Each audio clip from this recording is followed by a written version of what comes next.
Sveiki, šią pamoką nagrinėsime enhanced for ciklą. Tai yra paprasto ciklo for alternatyva, tačiau Java programavimo kalboje daugiau pritaikyta atlikti veiksmams su masyvais. Na ir tiesiog dabar pasakysiu esminį skirtumą, kad ciklas, enhanced for ciklas apsirašyme reikalauja mažiau parametrų. Na, visų pirma, susikurkime masyvą, su kuriuo atliksime tam tikrus veiksmus.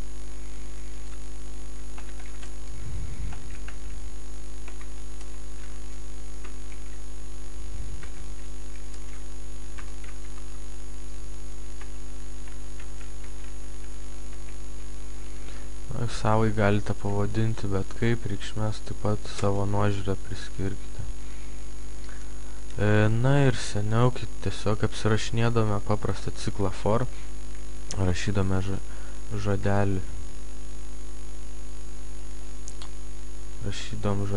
for ir skliaustelėse susikurdame kažkokį tai kintamai, kuris sukdavo tarsi tą ciklą, priskirdom jam pradinę reikšmę, parašydame sąlygą, kada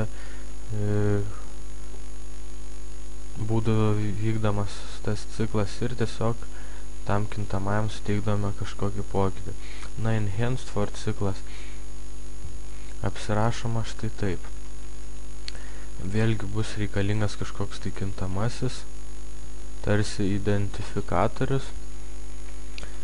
Ir dabar, kai sukūrėme tą kintamąjį, tiesiog dedame dvitaškį ir rašome masyvo pavadinimą.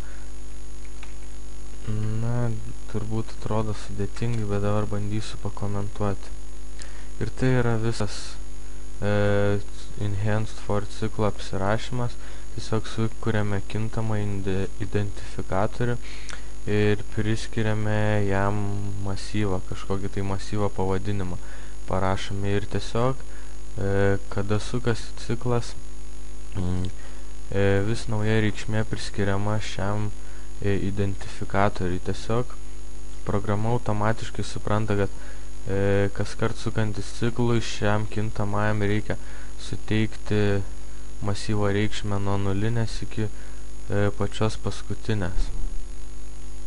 Ir tuo atveju atkrenta daugybė, netgi 2 parametrų rašymas, nereikia tiesiog rašyti jokio pokyčio, nereikia rašyti sąlygos. Programa savaime supranta, kad turi atspausdinti ar kažkokį tai kitą veiksmą atlikti su visais masyvo nariais ir tiesiog šis kintamasis kiekvieno ciklo metu atitinka tam tikrą reikšmę. Na, galbūt pavaizduokime tą spausdinime.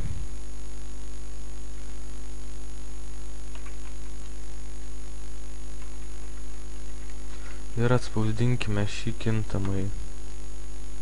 Ir pamatysime, koksgi bus rezultatas. Na ir štai matome, atspausdino 4, 5, 6, 7, 8. Ir tai atitinka visas mūsų reikšmes, kurias priskyrėme nuliniam nariui. Priskyrėme 4, pirmam 5, po to 6, 7 ir 8. Ir štai viską teisingai atspausdino. Na ir kaip jau minėjau, tiesiog parašius tokią eilutę, programa automatiškai supranta, kad kiekvieno ciklo metu šio masyvo reikšmę tam tikrą priskirti šiam kintamajam.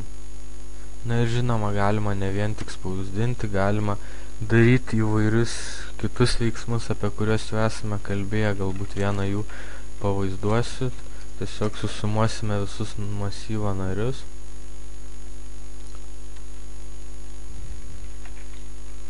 tą padaryti jau mokate, rašome triuką, kurį mokam, tiesiog suma plus lygu x, nu arba, kad būtų aiškiau, iš pradžių parašysiu suma plus x. Na ir tai reiškia, kad prie sumos, kuri yra iš pradžių 0, pridedamas nulintoji ciklo, nulintoji masyvo reikšmė pirmo ciklo metu, kai ciklas sukasi dar kartą, pridedama pirmoji ir taip ciklas sukasi tol, kol masyvė yra tam tikrų reikšmių. Na ir tuo atveju visos tos reikšmės tiesiog prisumuojamos prie šio kintamojo ir mes gauname bendrą masyvo narių reikšmių sumą. Na, o dabar panaudosiu mūsų žinomą triuką, tiesiog, kad atrodytume labiau įgudę programavime. Na, o dabar atspausdinkime šį kintamąjį sumą ir pažiūrėkime, ar teisingai suskaičiavo.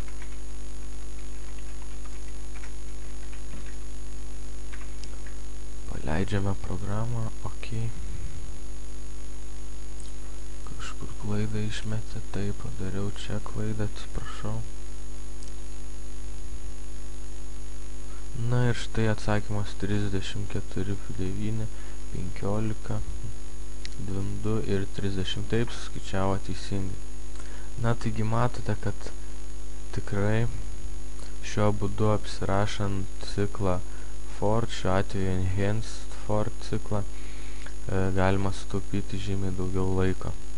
Nes tiesiog pati programa supranta, jog reikia pereiti visas masyvo reikšmes. Tai yra vienas iš pagrindinių talkininkų dirbant su masyvais, tačiau šis ciklas yra taikomas ir dar keliose sritise, bet apie tai gal kiek vėliau. Taigi tiek šioje pamokoje. Jeigu kilo neaiškumų, rašykite ir iki susitikimo kitose pamokose.